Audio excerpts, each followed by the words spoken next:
That's the whole point of Edge. Figuring out what it is that you want in life and how you're going to get it. And even if the how doesn't work out, then it's just time for plan B and plan C and plan D. But none of the plans shift the end goal.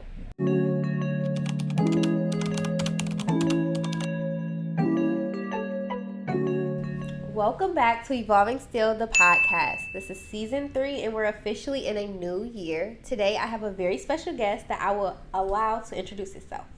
Well, good afternoon, good morning, everybody. Good morning, good afternoon. I should start off with that, but my name is Dior Johnson, host of Perfecting Progression. Definitely am appreciative of Ebony having me on her platform and looking forward to, having conversations here. Yes, super excited. So today we have the jar back. Today we're going to be talking about a lot of different things, and I'm super excited. It's very rare we have a male on this podcast. What? Because, they don't like opinions sometimes, but it's okay. You got a balanced guy on here, so we should be fine. Yeah. Okay, fine. Cool. Yeah. Don't go off on the deep end. Okay, cool. Okay.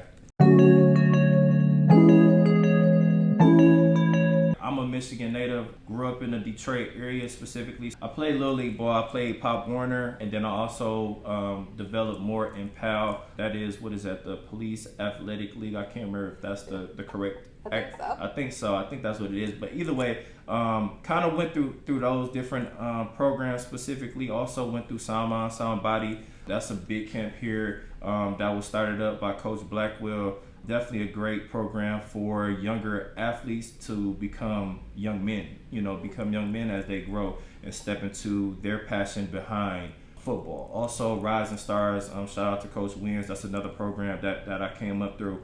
So the only reason I'm bringing up these different programs is because, again, outside of football, I love sports, period. Basketball, baseball, football. But once I got to my high school, Southfield High, once I got to, I want to say maybe about 10th grade, that's when I kind of committed and knew this football is really going to be what's going to take me to where I want to go, because I was locked in. My dad, he played football, he played in college, he played in the league. So it was more so kind of embedded in me that this is what I really want to do. Okay. So that was more so of a little bit of my background, where I came from, and then also going through high school, getting to my senior year, I had multiple offers and things of that nature. But eventually, once I kind of went and committed to the University of Minnesota, I kind of had a vision, I was top dog in the area of Michigan. So once you get to college, it's going to be a lot of top dogs from that area. Yeah. So being in that area, it's going to make me become better, because now we're competing at a whole different level. But also, I think the biggest thing was being able to play in Big Ten. I was more so my dad played in Big Ten, so I'm okay, I want to make sure I'm getting on TV, making sure that my people can see me. And that's what my mind was more so I'm ready to get on the field. But I got redshirted. So usually, if people don't know what redshirted is, so usually once you come into college, if you play your first year, you're a true freshman. But if you don't play your first year, you redshirted. You feel me? So I got redshirted. I didn't know what redshirted was, but it kind of kicked me into a thought process of maybe I'm a failure. But I wasn't a failure. It was just more so of you just not ready yet. Yeah. You just not ready yet. So once I got into that space, I was learning from other guys that was excelled at my position, making my skills better and things of that nature. So, at that time, I had multiple journeys that I've gone through, but I eventually transferred from the University of Minnesota, went to a community college down in Kansas. They did Last Chance U there. So went from Minnesota, went to Independence Community College. That was somewhat of a whole nother atmosphere settings, because you got kids that are bounce backs, you got kids that are who didn't take care of business while they were in school, specifically academically, and guys that just didn't get recruited well, so they're going to community college to get recruited more so at a higher level. So I went from FBS level playing Division I ball, then I went from playing in community college, and then I got a scholarship and went back to the FCS level, Murray State. So that was kind of my progression going through college. I graduated from Murray State, which was good. But also, once I was a graduate, I was getting ready for my pro day 2020. So 2020, is when COVID hit. Usually pro days are in March and April. COVID hit March of 2020, so that kicked into a somewhat of a plan B. A lot of guys that love the game, like how I love the game, is like, we're gonna hold on to it, we still gonna get our shot, we're gonna find some type of way. I was more so of a forward thinker, understanding that I'm a balanced individual. I love the game. I know I didn't get my shot because of COVID, because of whatever, but I was more so of like, I know I can excel, and I'm good with mentoring, I'm good with coaching, I'm good with networking. Like, I understood my skill set, but now it's time for me to redefine myself. Yeah. I had to redefine myself through all of this, and that's another tough thing that a lot of athletes go through, because redefining themselves outside of their baby, of what they just know, is the toughest thing ever, because it's just like, that's all we knew for a number of years. So that's kind of like my story, and then that's kind of what got me into the space of my podcast, of understanding there's a transitional period not only athletes go through, everybody in this world goes through. After college, it could be any time in your life you're going through trying to redefine yourself.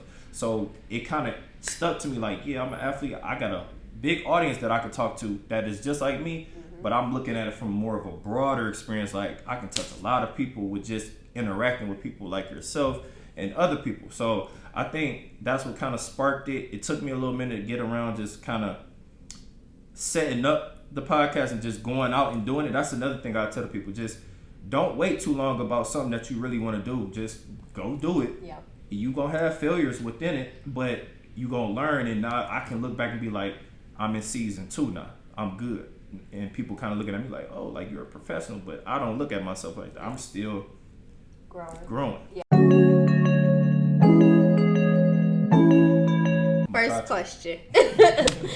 How do you define success, and has this definition been consistent throughout the years? Got it. So I feel like defining success is that's of course it's a good question, but I feel like it's not like a straightforward answer what I'm gonna give. And everybody, I feel like, will give a different definition from defining success, but I do feel like it's multiple pillars within defining success. So I feel like first thing it will start off with is your setting exposure. So being in different settings, it kind of molds you to the point of understanding what you want to achieve and what you want to go after, and then now to kind of like lay the foundation of some of the things that you see yourself doing. So while you're in those different setting exposures, you're going to be exposed to new interactions.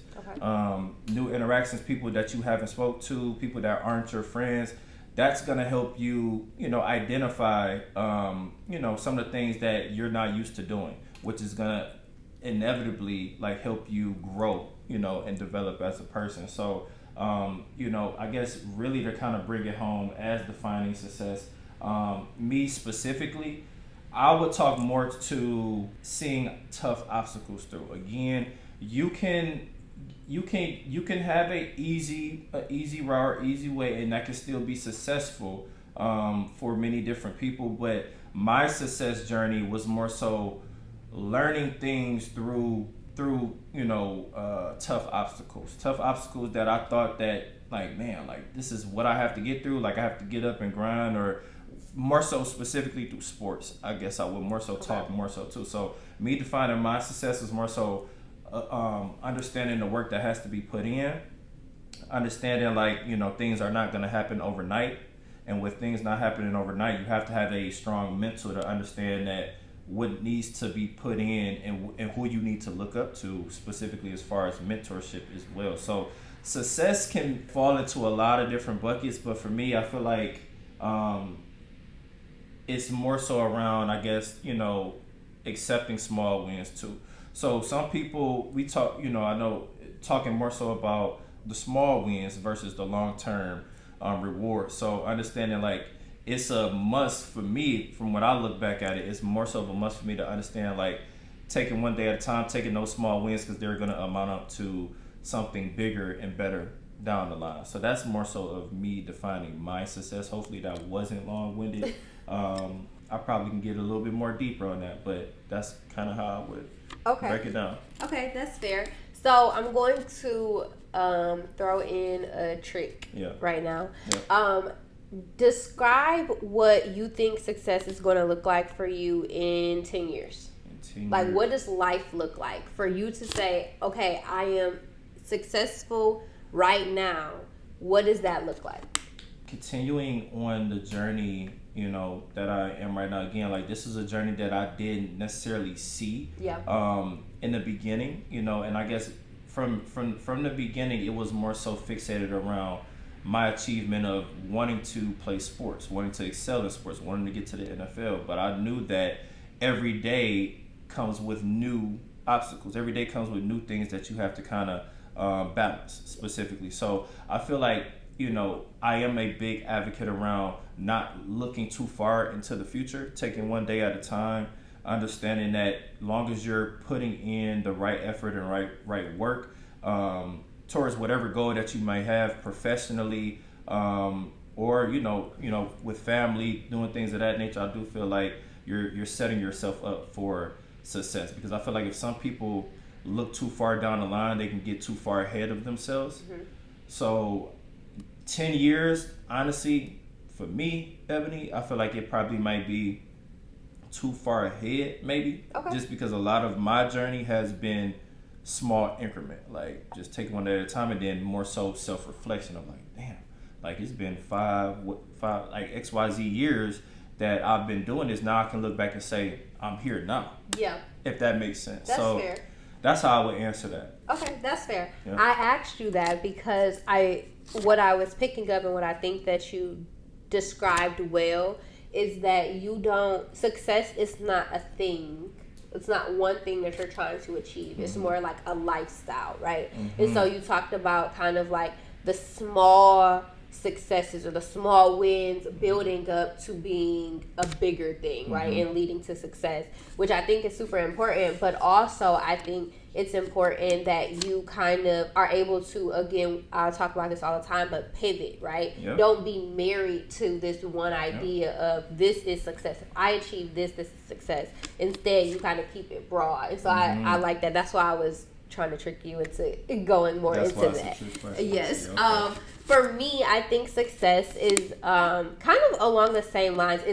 For me, I focus a lot on my emotional being, right? So like, how am I happy? Do I enjoy the life that I live? Am I miserable? Like, that is to me what success looks like, right? And that doesn't mean that you don't have hard moments, but like overall, am I more happy than I am sad? Am I more like, what is the space that I'm in?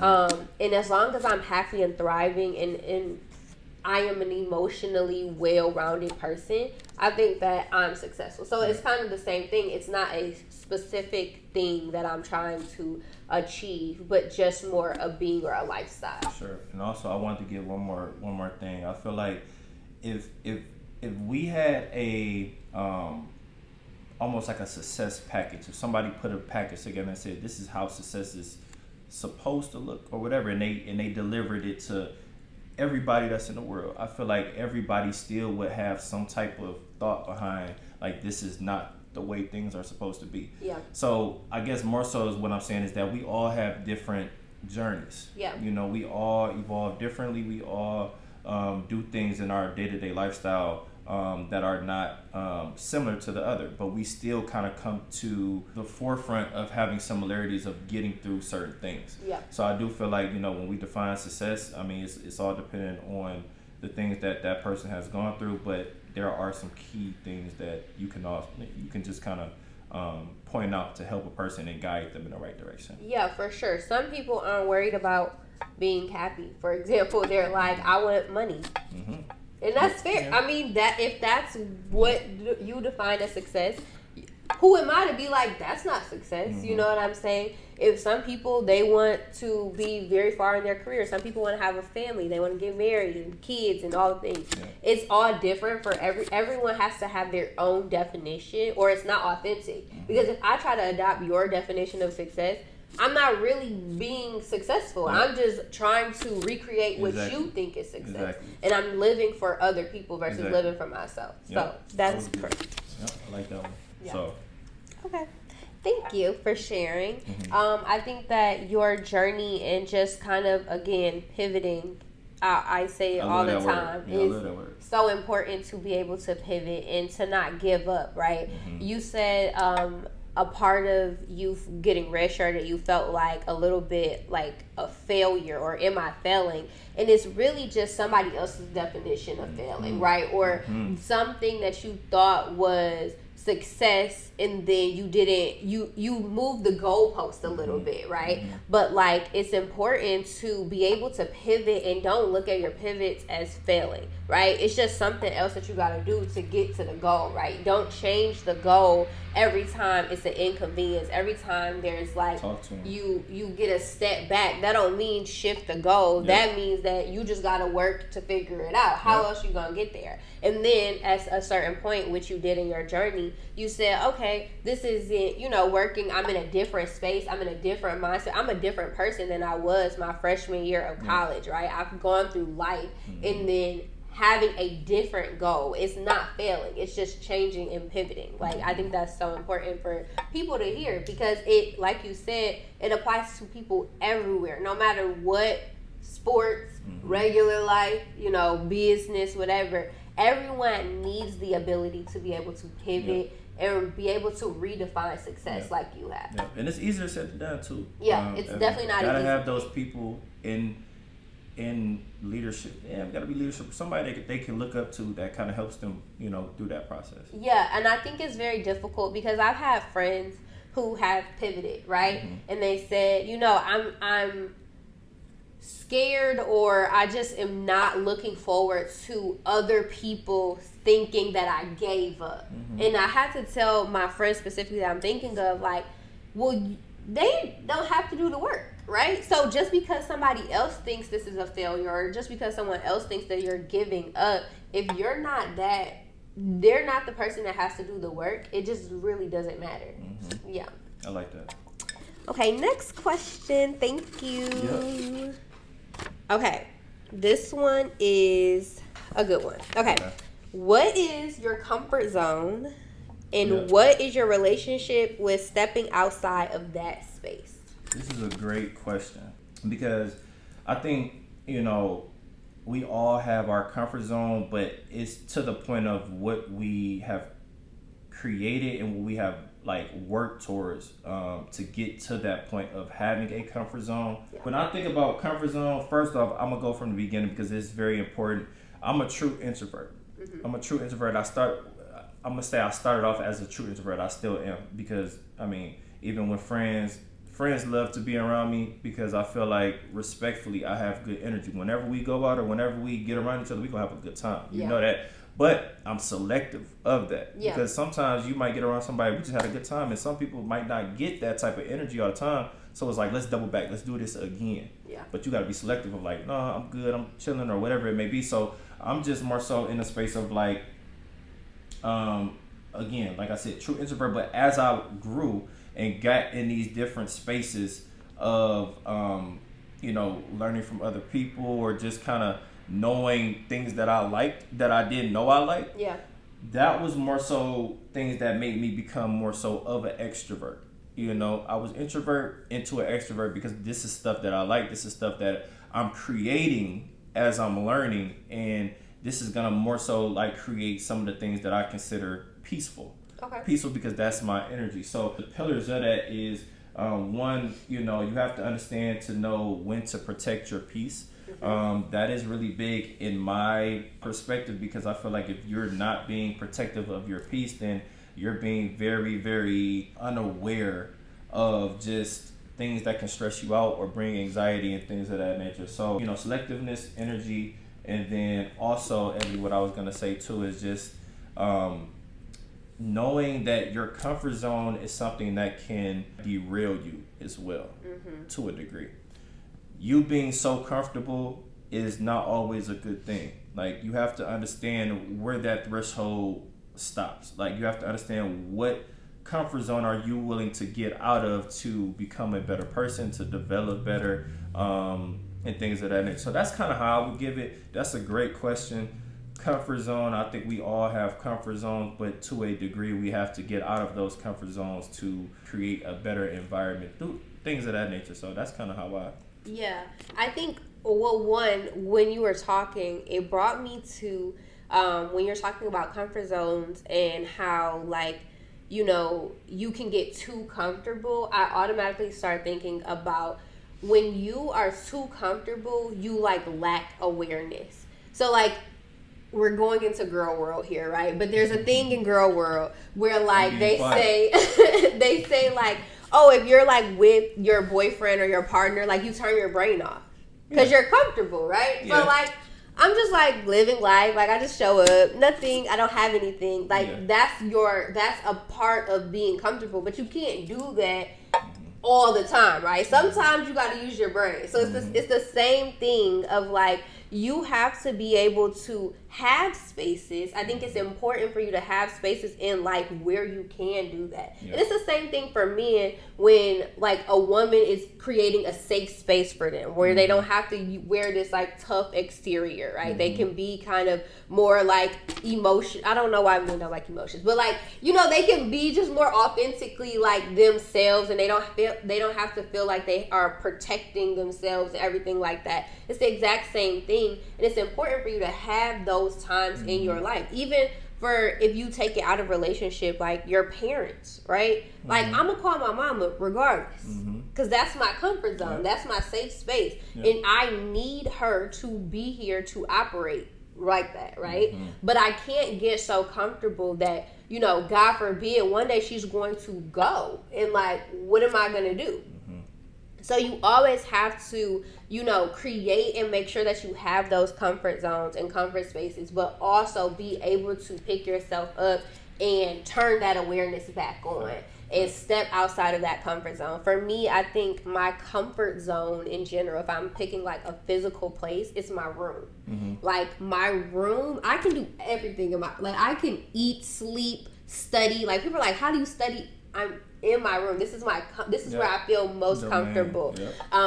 And they're like, oh, you don't, like, lose focus or whatever. Like, I literally will study in my bed, and people like, how can you do that? It's just where I am most, like, comfortable and I'm most tapped in. I can focus. I can turn my brain on. I can turn my brain off in my four walls. But if I'm outside of there, right, I can't just stay there. Sometimes I have to study outside of my room. Sometimes I have to go outside of my room and still be at peace. And, and so I think that it's very important to have that balance, which you kind of spoke about. And it's just very interesting because I think sometimes we get attached to what we feel is comfortable. At some point, you have to be like, all right, this is becoming stagnant. It's keeping me in this space. When you talked about you being an introvert, I think you probably still are an introvert. I think that you probably have moved into a space where you can turn the extrovert on, which is just growth, right? That's just like maturity and growth in evolving into a better, more well-rounded person. For sure. But at the heart of it, you're still an introvert. That's just who you are. And you just have gained a skill set where it's like, oh yeah, if I need to be an extrovert in this space, I can definitely do that. Yeah. For sure. I like your answer. Thank you.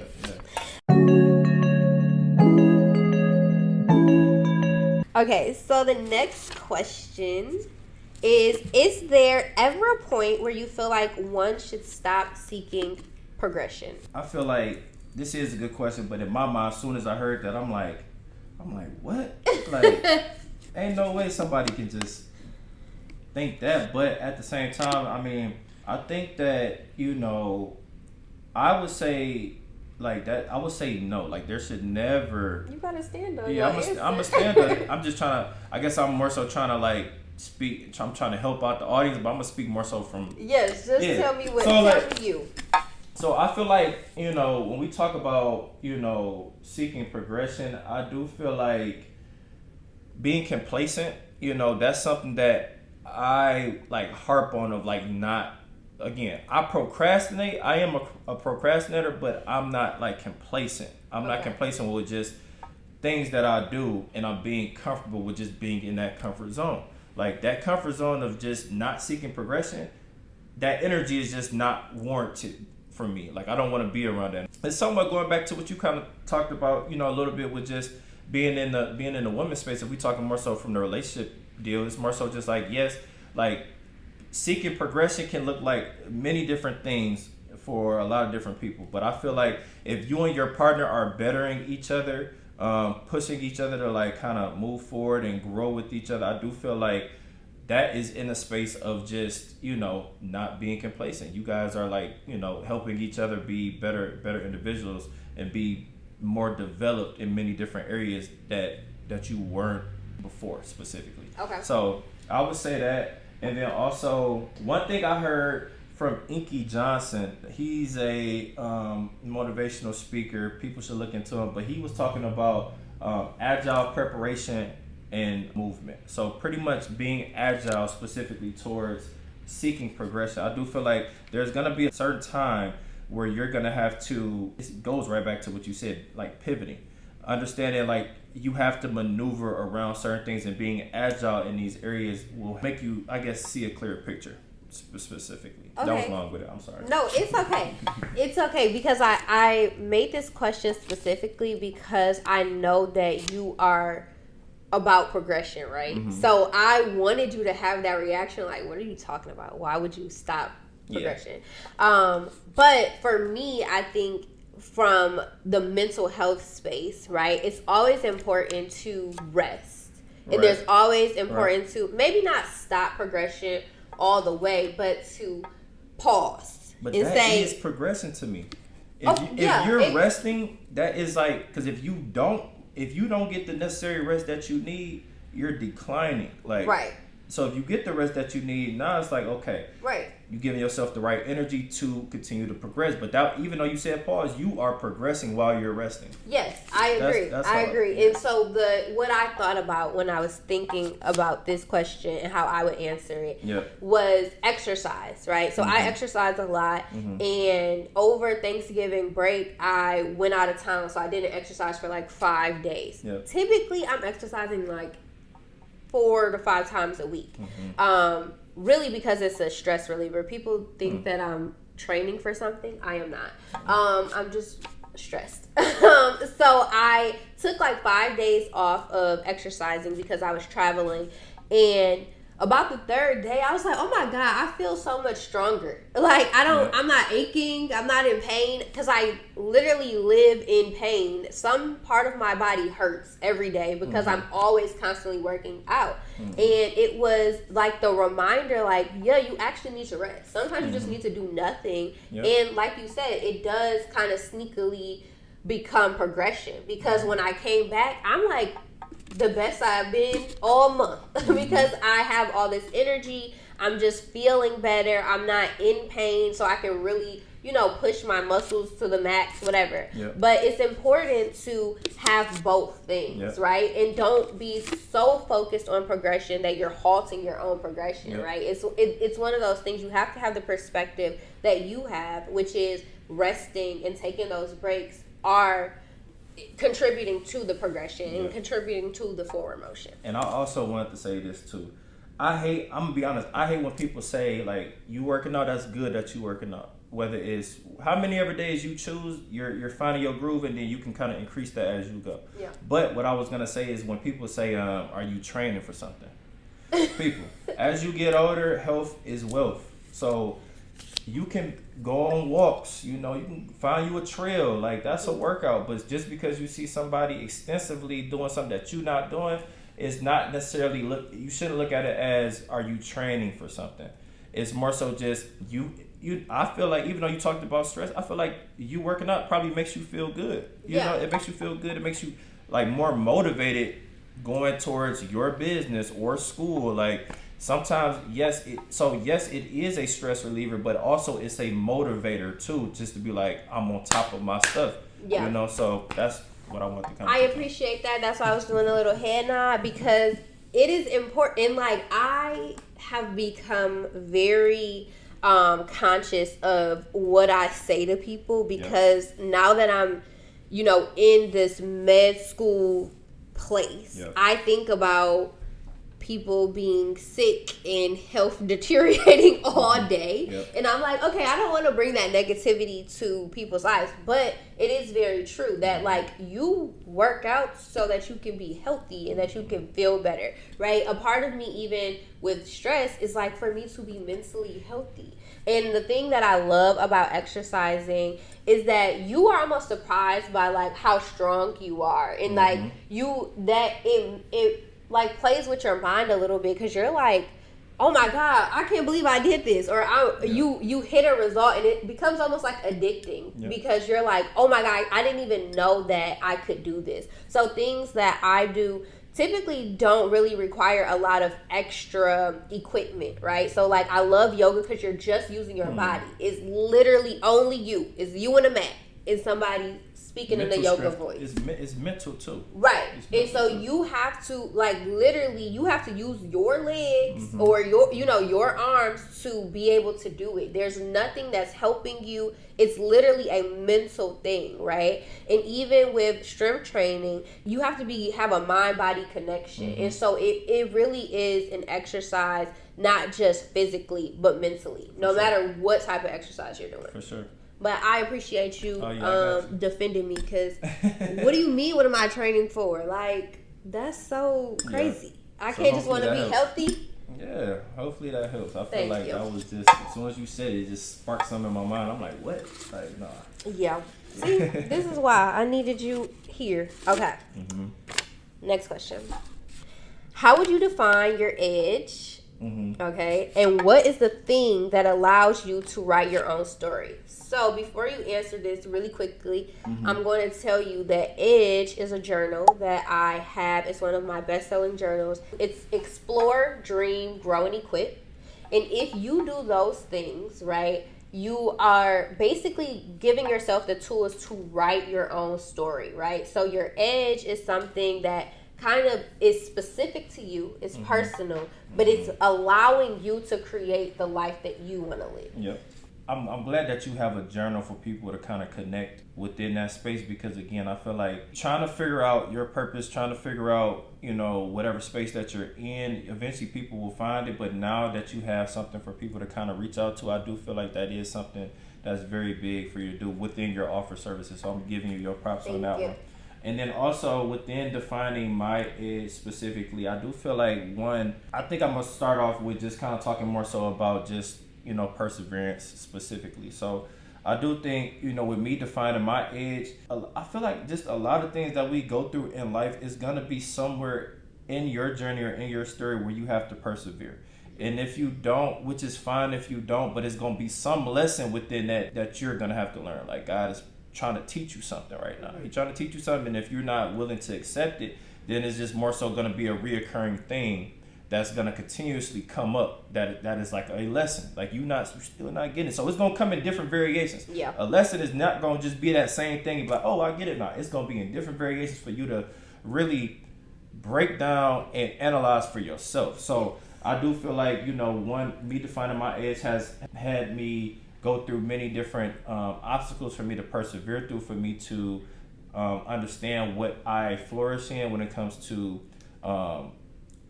coaching, when it comes to my profession, when it comes to just, helping people find employment, in recruitment, retention, just doing things within that, building relationships internally, within work.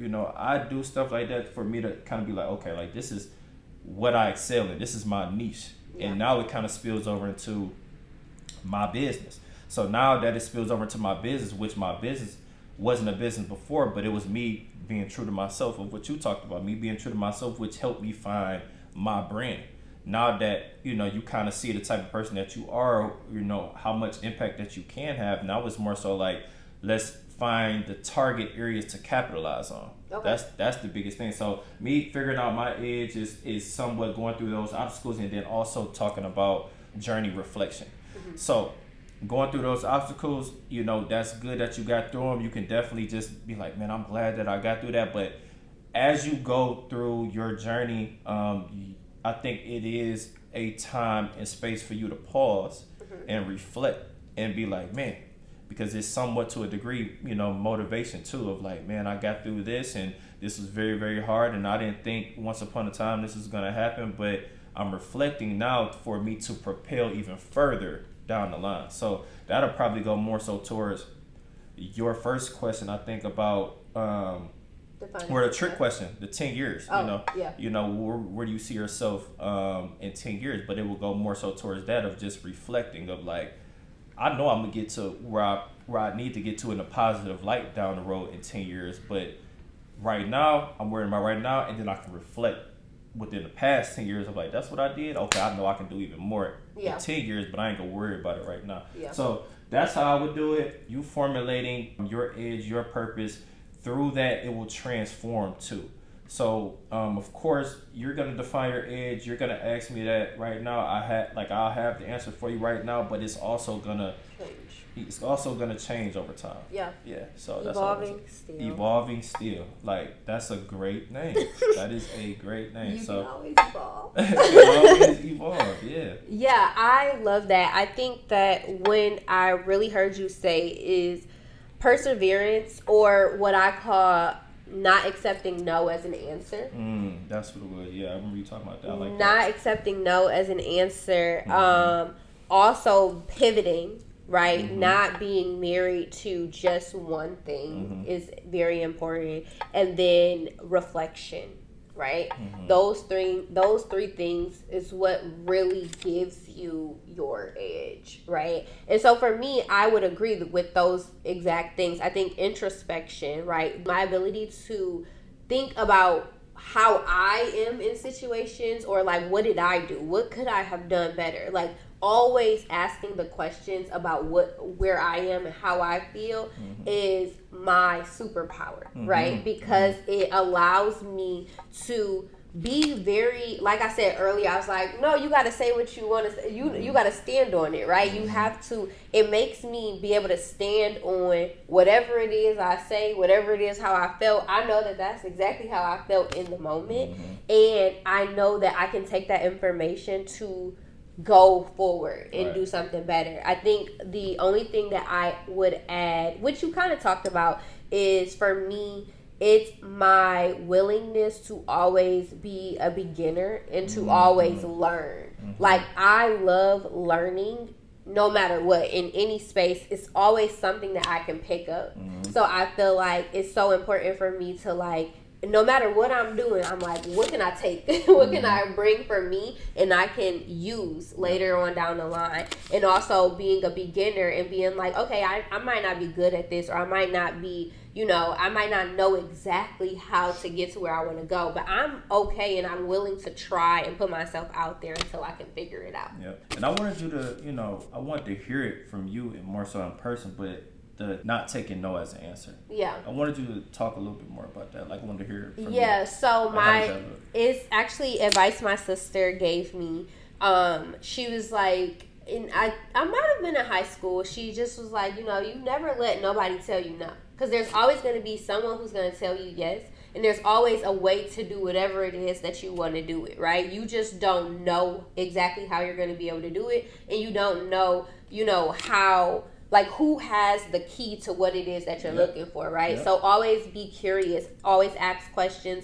Always, put yourself out there and say, hey, ask the question. Because a lot of people, they tell themselves no before they ask, and if you do that, you're never going to get to where you want to go, right? But then sometimes you might ask and then they still tell you no.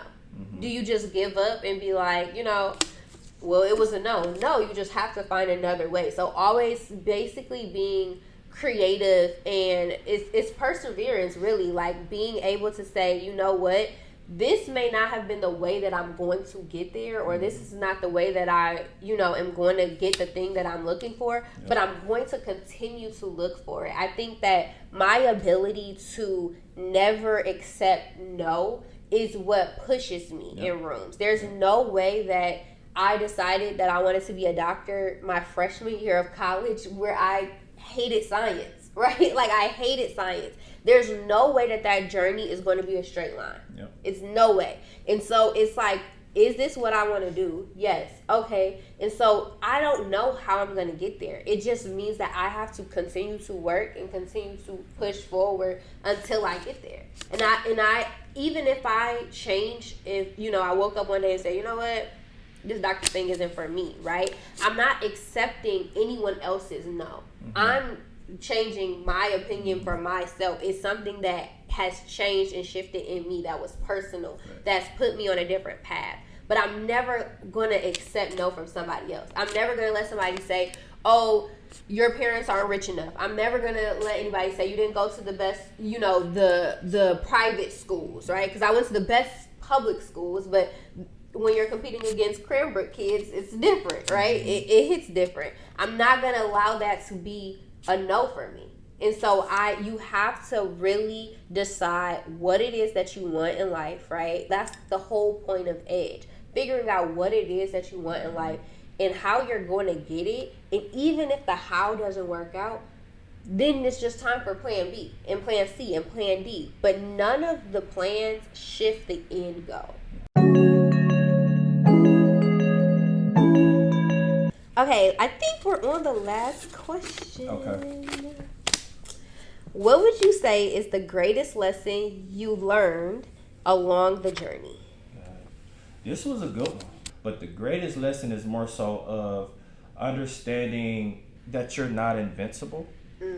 Understand that you're not invincible, because a lot of people will get to a certain space where it's just like, how could this happen to me? Or, I don't think that this can happen to me. But you have to just be aware of certain obstacles and certain things that possibly could present themselves, to the point of it just didn't come to recollection of like being in your thoughts, So I think that probably would be the biggest journey or biggest lesson within my journey, is that you're not invincible to anything, and that you should just be heard you talk about, but just being graceful with just and taking one day at a time at the end of the day, but just also making sure that you're putting yourself in the correct spaces, making sure that you're creating the right energy that you would want around you, all of that stuff. So I feel like that probably would be the biggest lesson. I'm trying to think if it was something else that I really wanted to touch on, but that's kind of how I would answer that one, because it is a lot of lessons to take out of life. No matter what area of life you think about, right? You have to have the perspective that it can be you, right? Especially growing up in the city, even the richest of the rich in the city, right? You're not that rich. When you go into different spaces, you're like, I am a couple bad months away from being on the other side, where I thought, this kid was poor, and I was talking about this kid. If we have a couple bad months, I'm there, right? You can look at it from that perspective. You can look at it from, I'm in the best shape of my life. Literally, the gymnast Suni Lee, like, she's a gymnast. She's literally an Olympic champion. And all of a sudden, out of anywhere, her health declined. That's not something she can control. Right. And now she has to pivot. Now, again, pivot, right? It can always happen to you. She didn't do anything wrong. And still, she had a setback. And she had to come back and persevere, like we said. So I think that's such an important lesson. I think that if that is your greatest lesson, I think that speaks to it all, because you have to control. I like what you said. That too. You have to be able to be humble and realize and be grateful and say, you know what? Thank you for just where I am right now. Not even, yes, I'm grateful for where I want to be, and I'm pushing forward to that. But like, that goes back to the stopping or pausing progression question. Like, sometimes you have to say, I'm grateful for where I am in this space that I'm in now, and not just be so focused on the future that you don't, exist in the present. It's super, super important, because anything can literally happen. For sure. Yeah. For me, I would say that my greatest lesson, and I tell my students this when I do workshops, I tell the people in the gratitude workshop that my greatest lesson, and the greatest lesson that I would tell them today, is that you are your greatest thing, right? You are, as long as you have yourself, as long as you are in a good mental space and you have you, and even if you're not in a good mental space, you can always get back to who you are. Right? You can't try to be other people. You can't be like other people. You have to be who you are and appreciate that. And as long as you have that, you have the power to get better, right? Even if you don't have a blueprint, you're doing this on your own. As long as you have yourself and you are connected to who you are, you have the ability to create any life that you want, right? That goes back to Edge. Like, you're really you're writing your own story. You're creating the life you want. And that's the most powerful thing in itself. Even with, it can happen to you, right? Anything can happen to you. It can derail you. But as long as you have yourself, you can build back up and even go further than you thought originally. I love that. I love that answer. Just being true to yourself. That's really the biggest thing, and I love that you give that answer to the kids that you teach. So I think that is important for them to kind of learn more about that and just writing their own story, writing their own passage. That's the biggest thing about understanding, like, that's what it was. Just betting on yourself is so, that speaks volumes to me. Like, you've seen yourself put in the work, you've seen certain things come out of that. So when it's going towards you about to start your own business, or you just know in any other perspectives of things that you just broke down, it puts you back in that space of controlling what you can control. Yeah. And when you can control certain things, and you can control, like, yourself, Ebony, and I can control myself, I'm betting on myself 100% of the time. Yeah. Because I know myself. Yeah. So a lot of things that you said, that, yes, I love your breakdowns. They are definitely, like, great. But no, for real, like, it helps me think. Like, that's, and again, I mean, like, that's the type of person I am too. Sometimes I can give a smooth breakdown, but sometimes, like, it helps me break things down even further once I hear another answer. Yeah. Then it's like, okay, like, yeah, I like that. So, yeah. Okay. Well, thank you. That was the last question. Thank you so much for coming on the podcast. Sure. And, dealing with my shenanigans. And, yeah, I'll see you guys next time.